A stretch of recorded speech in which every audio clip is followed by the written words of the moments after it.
Hello, beautiful people. I'm so excited. We're going live with Chris Kendall from The Raw Advantage. He will be joining us soon. And we're going to talk about rebuilding muscle. Chris has been raw vegan for over 15 years or 16 years or longer. He just recently, a few years ago, he had a big accident. He had to be in a hospital and his leg was in a cast and he couldn't move so much. So he lost some muscle and then he rebuilt it in such powerful way, like so fast and just like really impressive. If you would see his before and after, it's really impressive. So many people ask me like, how can I continue doing my sports? Will I have enough protein, in the raw vegan lifestyle?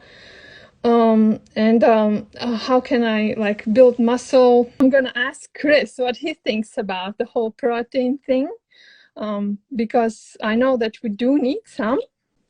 Hey, Chris! What's going on? How you doing? Hey, good. Good to see you over here on the other side. Yeah, good to see you too. And I was just trying to keep the conversation up and talking about how people are so concerned about getting enough protein on the raw vegan lifestyle. I do think that it is important to get enough amino acids. Yeah. And at the same time, what do you think? How much, or should we worry? Should we add more protein to our food if we're trying to build muscle? And how would you do it? It's a great question. I'm 100% for consciousness over concern. I'm not concerned about anything. I just want to learn the facts so that I can be conscious of what I need to do in order to make sure I'm getting what I need to get. When it comes down to protein, it's really not worth concern on a healthy, low-fat, raw food diet, as long as you're actually aiming to get enough total calories to meet your caloric demand. It's like, yes, fruits and vegetables, they're ripe with essential amino acids, with the building blocks of protein. And if you're actually getting enough calories from a variety of fruits, and especially a variety of fruits and greens, you're going to be getting more than enough amino acids. And it's really funny because people assume, because what they're kind of taught or told or bro science in the mainstream, that if you're exercising and you're fit and you're trying to make muscle, you need more protein and you better eat protein shakes and you got to pump yourself full of like tons and get like 2 times, the protein as the normal person. And this is just misguided thinking, and it's not really understanding the nuance of it, because when we actually are more active, if we are like pumping up and we're pushing and stuff like that, what are we doing, Rennie? We're burning more calories, right? Yeah, eating more. Yeah, we eat more. We're burning more calories, and by burning more calories, we need to eat more, and by eating more, we get more protein. So the quantity doesn't go up. Like when I'm working out, because I was working out after my accident, which I know we'll go more into. But when I was working out, I was working out sometimes 6 hours a day, 5 days a week, and I wasn't trying to eat more protein. I didn't need to try. I didn't worry about getting more protein.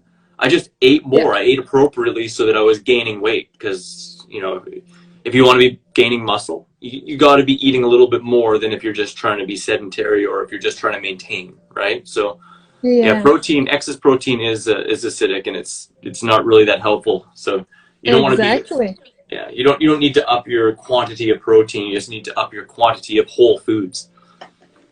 Yeah, and I'm not sure how healthy it is to eat all these powders, and they're like quite processed. Like if someone tries to get these raw vegan powders, raw vegan protein powders, they're quite hard on digestion, and they're not whole foods even. No, and they're way more expensive, like way more expensive. Yeah.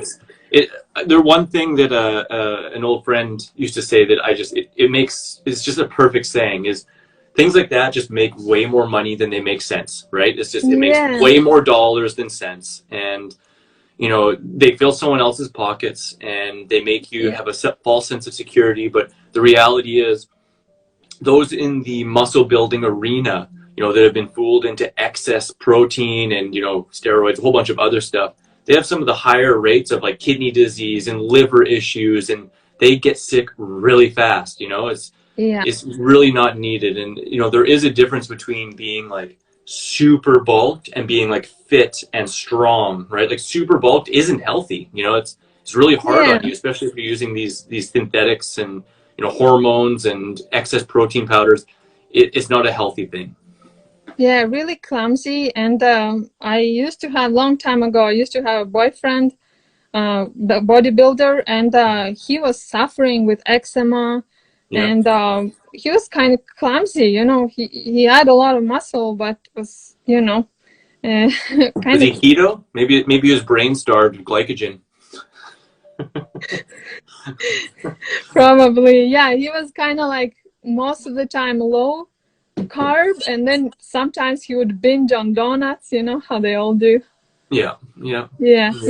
And I wanted to also say that if Chris tells you, I think I would trust, because I just wanted to touch on your story a little bit. It is absolutely amazing. One thing is that, as long as I remember, you were in a really good shape. Yeah. Like all these years. I actually started following you when I started, which was like 14 years ago now. Yeah. And you've been on a rough path for like... It's 17 years this spring. 17 years this spring. Yeah. Excited. Yeah. So I thought like, sometimes I thought like, yeah, you were already kind of built, and then you kind of maintained it on the raw lifestyle. And now what happened is your accident, right? And how many years ago it was? 3 years ago now. So it's 3 years ago. It'll be 3 years ago this July. So July 29th or 30th is when my girlfriend Camilla and I were in a really serious motorcycle accident and nearly lost our lives. We were leaving from the gym, actually, and it wasn't far away from the Canada Fruit Festival and the Woodstock Fruit Festival. We were getting ready to be going on that and stuff, and we were about to go through a yellow light. It just turned yellow, like kind of that scenario where it turned yellow and there was no time to stop. And a truck was coming in the opposite direction, like a half-ton truck, and they just didn't see us and went straight into us, like turned left and totally pinned us. And I woke up in the hospital, I guess, a couple hours later. I don't remember any of it, luckily, but unfortunately Camilla does. And I woke up in the hospital and we found out basically we were like mutilated, like our left legs were mutilated, both bones broken. Camilla broke her femur. Long story short, we don't need to go too deep into that, but long story short, I was in the hospital for 11 days, had surgeries on my leg and my knee as well, because tore the quad tendon right in half, and had to be in rehab for, it was like 8 months of super intensive rehab, like being there all the time, and over a year of rehab, like had to relearn how to walk again. We were lucky to be alive, very truthfully. And I did it because of that. I mean, it was in the middle of summer, and then all of a sudden you're knocked out, and I couldn't stand up on my foot for a couple months. I atrophied a lot, and I was able to maintain raw in the hospital the whole time. My family just brought me food and stuff like that, and so I was healing by eating fruits and vegetables in their normal uncooked state, actually very simply for the first few months, where it was like basically the seasonal fruits. My mom was making me stuff like borscht and stuff like that, like raw vegan borscht. So I was getting some extra dense mineralization from like beets and from spinach and from different greens. Someone was asking about like protein. Do I eat more, nuts and stuff? And no, I eat a lower fat diet, generally in between about like 7 to 15, sometimes bumping into 20% fat, but mostly in that like 7 to 15 fat. And lots of veggies. I love lots of veggies and lots of fruit. I get the bulk of my protein from fruit. But yeah, not even from veggies and greens? Sorry? So most of your protein comes from fruit, not from veggies and greens? I mean, if I was actually looking on Chronometer at how much I'm getting from everything, I would say the bulk of my protein comes from fruit, and then I get a decent amount from greens as well, because I'm getting usually 80 to 87% of my calories from fruit, and fruit is on average between like 4 to 8% protein per calorie. And my protein is usually somewhere in between that range, even if I eat 3 pounds of vegetables. So I would say probably 70% of my protein comes from fruit, you know, Wow. so I get quite a bit. But yeah, you know, because I wasn't able to be as active for a few months, and after Yeah. that accident and all that kind of stuff, and you know, I was eating a little less because I wasn't active, and my body was healing, is really going through a lot, so it was burning calories through the healing process. I really bottomed out. I got down to about 155, you know, and I normally Mm-hmm. sit at about 180, 185, you know, so I got really low. I Mm-hmm. got very, very thin, the thinnest I'd been in a long time. The only time I got thinner was when I fasted for 11 days. I got down to, I think, like 145, 147. So I got really low there. But because I was in rehabilitation and I really, really dove deep into rehabilitation and doing structural exercises, it first just started with like very small muscle groups and stuff like that, and long standing stretches and different postures and stuff like that. But I slowly crept up with the weight. I was eating big. I was going hard relative to what I could do. You know, it got Yeah. stronger and stronger as time went on. But after basically about 8 months of being able to work out and about a year from the accident is when I saw you. Actually, was, you know, the next year at the festival. So it was like Yeah. 1 year after the accident. I had basically gone from that 155 all the way up to 198, which is the heaviest I've ever been with muscle. You know, like I've actually been a little bit above that with fat when I was younger, but that's the biggest I got, was 198. And then COVID kind of happened, and I stopped going to the gym, Oh, and now I sit around 185, which is actually perfect for skateboarding. oh, yeah. You know, but it's amazing what you can do and the muscle you can put on. Yeah. You know. That's that picture, the three of us together. Yeah, absolutely, That's absolutely. wow, like unbelievable. And I've yeah, never seen, yeah. it was fun. You know, I was really enjoying it. I was just going to the gym and really pushing myself. Mm-hmm. You know, I mentioned that in the beginning I was going to the gym a lot. That was because of the rehabilitation. But Yeah. after I got out of rehab, and for the last few months before I saw you out in the UK, I was just going to the gym about 3 to 4 times a week and doing like more of a bodybuilding routine, but it was like a whole body kind of bodybuilding routine, and it felt great. I really enjoyed it, and you know, you can really put on some mass if you're consistent and if you're just eating enough calories. And that's probably the How, biggest thing that people don't do, is yeah. not eat enough calories. Yeah. How many you would say you were reading about in a day? On average, I Yeah. eat, like Yeah. when I'm actually busy, I'm pretty consistently eating at least 3,000, and sometimes I'll eat like 4,500, and I've eaten over Mhm. 7,000 in a day. But that's like that's when I'm like working out and skateboarding 5 hours a day and like Oh, biking, and yeah. yeah. So Wow. sometimes I'm really active, but then also other times, you know, like I'm kind of a play it by the seat of my pants kind of guy, you know. And it's like sometimes I'm really active when I feel like it, Oh. and I might have a couple days where I'm really mellow and I'm only getting like, you know, 1,800 to 2,500 calories because I'm just relaxing, Mhm. you know. Oh, But how cool. So you do it by it's more like intuitive that you just feel, or you kind of pre-planning or thinking about like, oh, I burned so many calories and then I need to eat more, or it's just automatically intuitively. for me at this point now, it's totally intuitive. You know, I mean, in the first few years as a raw foodist, I needed to plan a bit more, and actually, because I didn't plan more in the beginning, I ran into some problems because like my first 8 months Mm-hmm. raw, I didn't really understand caloric density, just meaning like how many calories are in different types of food and which ones have Yeah. more and which ones have less. So I was under eating calories, but because I was feeling better than I had before, I didn't really notice. I was just slowly getting skinnier and skinnier and skinnier until I was Uh-huh. around like 155, 160, and it didn't work. I was starting to disappear.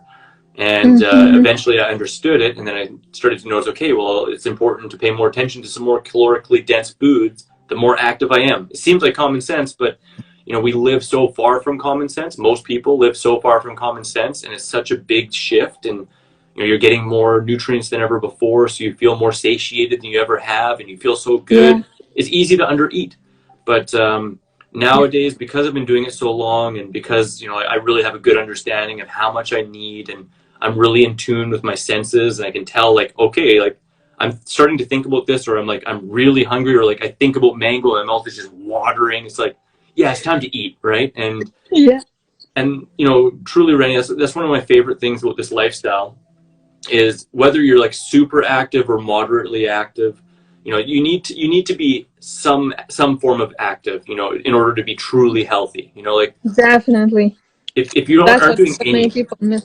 Yeah, so many Yeah. people miss it because if you're just laying around, well, you need less calories than if you're active. And if you're getting less calories, you're getting less of everything, less amino acids. Yeah.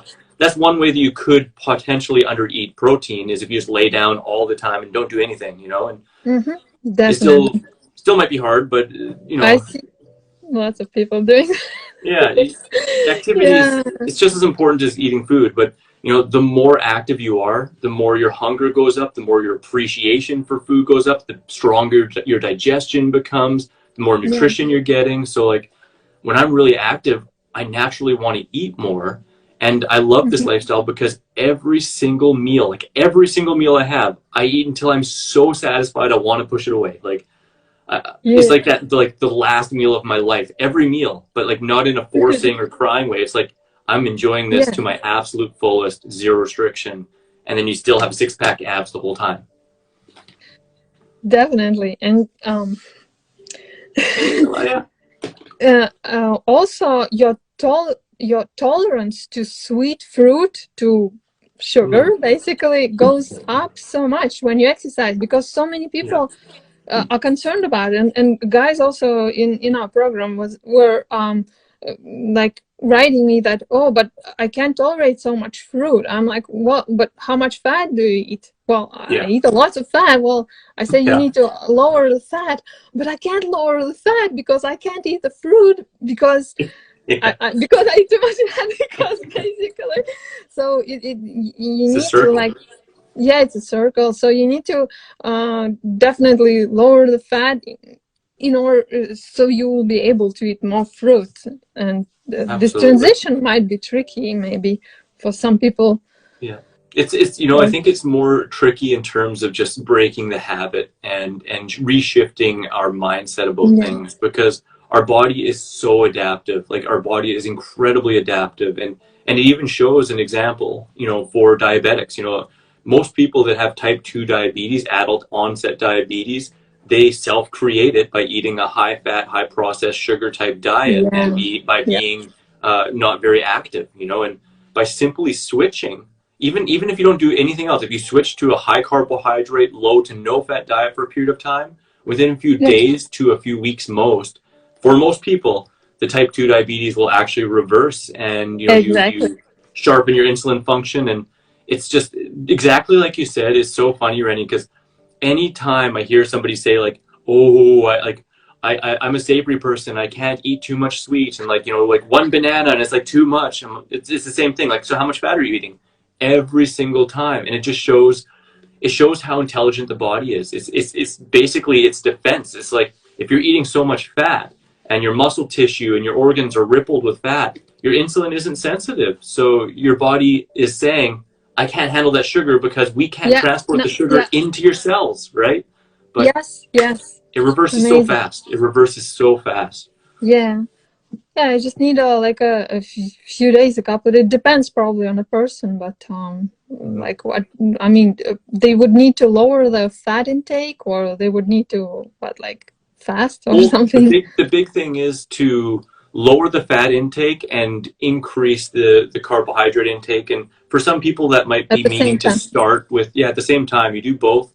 And for some people, it might be easier if they're used to like a high fat, high sugar kind of mixed, kind of standard American, standard European diet, to start with, cooked carbohydrates Yeah, and lots of vegetables and greens, and just do high carb, low fat, even for a few days, and that's a then good slowly idea. increase the That's fruit. probably easier. Yeah, it's, Yeah, it's, it's a that little would bit probably. milder. Yeah, that's a great idea. And also, I'm very excited to talk about the exercise part. Like, if someone wants to build muscle, Yes. um, other like I think there could be like different ways to do it. Of course, probably the most efficient is to lift weights, but Yeah, also like even especially in the beginning, it could be just body weight exercises, like if they can't absolutely. go to gym, like even things like push-ups and Yeah, maybe pull-ups if they can find a bar, yeah. and lots of other exercises. What would you say, like if someone starts from body weight exercises, how often would you recommend to exercise, like how many times a week? Yeah, you know, when you're doing body weight exercises, because it's lighter than compared to weights, you can do it more Yeah, often. yeah, I really actually recommend a really cool book that I read before called Convict Conditioning. It's super simple. It just yeah. goes into like the big five movements, and you know, whether we're talking about bodybuilding or we're talking about like powerlifting or you know, or we're talking about body weight movements, very typically there's like between 5 to 8 movements that are like the basis of like a really well-rounded routine. And so when we're talking about body weight, you know, you can be taking push-ups and you can split it up into like 10 different variations, and you just start with the Mm-hmm. amount that you can do comfortably, like 8 to 10 reps, and then change the leverage, you know, whether you're going towards a diamond or whether you're putting your feet up higher. You just Yeah. continually make it harder for yourself, so Mm-hmm. that you know you end up putting strain on your muscles and your joints and ligaments slowly and progressively, so you get stronger and stronger. So we got push-ups, like you said, if you can get something to pull on, whether it's a door frame or a bar, you can do pull-ups, um, you can do squats, you can do back arches, you know, like bridges, leg Like lifts, leg lifts and stuff like yeah, that for your core yeah, and your for abs. abs. Yeah, I know quite a few people who forget about the core, and Yeah. if they don't start developing the core, it gets out of balance, and then they can't do so many push-ups, so they Mhm. can't push their arms far enough because the core is weak and they're like Just sagging. hanging, sagging, yeah, and Yeah, just and that's where yeah, planks can be good, and you know, squats and stuff like that can really work the core too. Like once you start getting into yeah. like muscle with weights and stuff like that, it's crazy because like you know like the big ones in the gym, you know, they'd be bench press and they'd be pull up and they would be squats and deadlifts um, and push presses, pushing up, you know, and you do those like 6 exercises and you're really well rounded and fit. And you know, like squats, they work the core like crazy. Like you don't need to be Mm-hmm. doing tons and tons of sit-ups for the core. If you're doing stabilization exercises like that, it's crazy how strong you Stabilization, get. yeah. I really love awkward plank. Do you know awkward plank? Where I've you heard of get it before. into the plank and then you Yeah, raise your one arm and then you yeah, raise the opposite leg and you bounce like that, and then you can raise also your arm and leg at the same time, and then you can bring them together touching the elbow yeah. and straighten. It's so that's really stabilizing, and the whole Works core everything, works right? so much. Yeah, And you can do I that with a still do partner it. face to face and slap high fives, right? Like, psh, Yeah, psh. yeah, yeah, yeah. Being pregnant, I they don't recommend sit-ups. I don't know, some people do, some don't, but I still do that plank Yeah, yeah. because it's important to keep it all. Oh, absolutely. Yeah, I fitness during pregnancy is important. Absolutely, it helps Yeah, throughout the whole process. Good for the baby and helps for recovery afterwards. yeah. So if we do body exercises, so what would you say, like 5-6 times per week, like days per Yeah, week? you know, typically if you're doing something to the point where you feel it the next day, you know, especially if it's a new program, you want to leave, Yeah, you know, 48 hours between muscle groups. So what I yeah. usually do when I'm doing body weight exercises is I kind of split it up into upper body and lower body. So I might have one day where I'm doing like pull-ups, push-ups, and another day where I'm doing like the squats and the bridges, you know, and I might have another exercise in there, you know, or two for each, but basically splitting it up in those ways so that I can do the upper body one day and then take a break on the upper body and do the lower body the next day. And usually for Mhm. me, I find when I do more than 4 days a week, typically it starts to be a little bit kind of like a bore or kind of hard on the head. So like I would do like, you know, Uh-huh. let's say Monday is upper body, Tuesday is lower body, Wednesday's off, and then Thursday is upper body, Friday is lower body, and then 2 days off. And cool. that way it's just, it's 4 days a week and you can get Yeah. incredible gains that way. And Yeah. if you really want to pump it up and get one more, well, you could, insert one more workout on the Saturday. It could be the upper body again, or you can switch it up to your lower, upper, lower, upper, lower if you want more lower body. But it's all about sculpting towards what you're looking to achieve. Like if you're a runner, or if you're a skateboarder, or if you're just looking to get big biceps and pecs, well, you're going to want to work out the muscles that you're going to be looking to grow, so. Yeah. If you want to do crazy yoga postures. Yeah, if you want to do crazy yoga postures, then you want to probably do more yoga and, really breathe into the postures. Training is very specific. And a lot of times people just think like, I'm going to get fit, I'm going to run. And then they're trying to get muscular. And it's like, you know what, running actually, it doesn't help with your musculature. Like it helps with your musculature, but not to get big and fit, right? Yeah, maybe legs. It depends. Like we have like lots of hills here, so when I'm running, then I kind of feel it, especially like after a break. Now I'm not running. Being pregnant, I'm just in case. Yeah. But if you run really in steep hill and kind of do like sprints, that can work like muscles, but definitely not arms. They're like just kind of floating in the air. Yeah, so it's good to be balanced. That's why I like yoga, and especially that power yoga with like a strong balancing poses, handstands, scorpion, one leg bounces. And then they challenge you. And they challenge you in so many ways, right? And that's the cool thing about fitness. There's strength training, there's balance training, there's cardiovascular training, there's endurance, there's so many different aspects to it. The hand-eye coordination training. Like you can train in so many different ways, and the more well-rounded you are, the more you specify for what you're looking to achieve, the better results you're going to get. Somebody's asking here about, I've read you need a minimum 70 grams of protein and I can barely get 50. One thing, if you do want to up your protein, some really simple ways of doing it is to increase your greens, to, eat the higher protein seeds like hemp seeds. Those are one of my absolute favorite seeds. And another great way is to have sprouted lentils. If you enjoy sprouted lentils, they're really high in essential amino acids and proteins. But something that a lot of people don't really talk about and recognize is when people are recommending protein intakes, one, it's often overstated. That's the number one. And then two, they're often talking about cooked proteins. And some of the protein does become damaged and unutilizable by the body. And when you're eating raw natural proteins, you have a higher absorption rate. So you can actually get more from what you're actually eating. I've gotten somewhere between 50 to 80% protein as a 180-pound guy. I've never had problems, and I always take my body's feedback and my ability to repair and heal in generally half to 2/3 the time of the average individual as a better marker than a muscle magazine or, the everyone's a nutritionist kind of answer of, 2 grams per kilogram, or 1 gram per kilogram, So I hope that helps you a little bit. And Chris, I checked out your meal plan.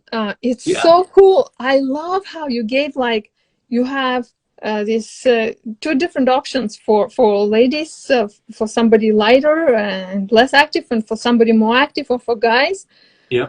And the recipes, I made these smoothies so big. Yeah, they're big. They're big. Filling. Yeah. I mean, really, if you want to build muscle and burn fat and just eat so much abundantly, really, and feel satisfied, then I warmly recommend that one. Oh, thank you. So yeah, get the bundle and get our recipes and all these crazy, actually whatever style of raw food you want to eat, pretty much gourmet, low-fat gourmet actually, or sweet treats from Camila if you want some. So many. Oh God. Yeah, something fancy and tasty. Yeah. So Desserts to dishes to tapping techniques to, you know, exactly. culinary skills Self-love. techniques. There's Yeah. so much self-love. Yeah. And Jess's Oh. new book. Someone was Um, commenting that they got the bundle yesterday and it's amazing. Yeah, the Vitamix cup is not big enough. I usually find the Vitamix cup is big enough, but yeah, this is my vacuum blender cup. It's a little smaller. It's like 1.6 liters, and I usually like 2 liters. yeah. Yeah, and Jesse's book, it really, I'm so proud of him. He really took like majority, like the most important knowledge that we accumulated over these years, and put it so short. And I told him also, encouraged him to write it kind of short and sweet, and it's just like packed there in this little book. It's so good. Like it gives you an overview of the whole lifestyle. There's so many books and there's so much variety, and it's such a crazy good deal, and about 85% of the books are brand new. So that's one thing, Lissa from Raw Food Romance and I got together to pool everyone together and stoke everyone up to create books, like to really get those creative flames going and to share, the biggest things that they've taken and recipes that you've enjoyed. And it's just so awesome, you and Jesse both bringing out brand new books and so many people coming together, because that's what's going to spread this and help a lot of people. So it's so fun. Yeah, crazy. All these burgers by Lisa and these comfort foods by Star. It's like, wow, like you can eat really whatever if you know how to make it right. Yeah. So yeah, thank you so much, Chris, for sharing your wisdom, your like invaluable experience. You just showed everybody what's possible. It's priceless. Thank you so much. Oh Yep. yeah, just getting some sets in whenever you can, right? Just pump it out a little bit. Thank you, Chris. Much Thank love, you for Ryan. joining. See you guys. Bye.